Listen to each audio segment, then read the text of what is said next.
Hello everyone, আসসালামু আলাইকুম। এটা কাঁচা আম ছিলে ফ্রিজের মধ্যে সংরক্ষণ করে রাখবো।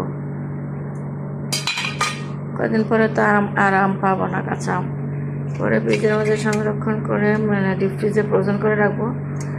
মাঝে মাঝে আম টক খাওয়া যাবে, ডালের মধ্যে দিয়ে খাওয়া যাবে। এই জন্য আমগুলি ছিঁড়ে নিলাম। আম পেকে গেছে, কাঁচা থাকে আম, তো আম সব বাচ্চিয়ে গেছে। এখন আমি এটা বটিটা কাটবো, কেটে কেটে ফ্রিজে রাখবো।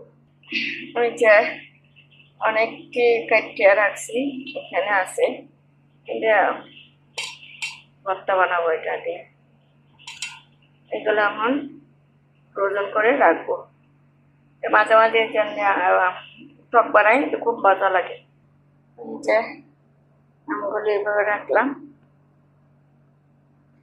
এখন ডিপ ফ্রিজে রাখবো।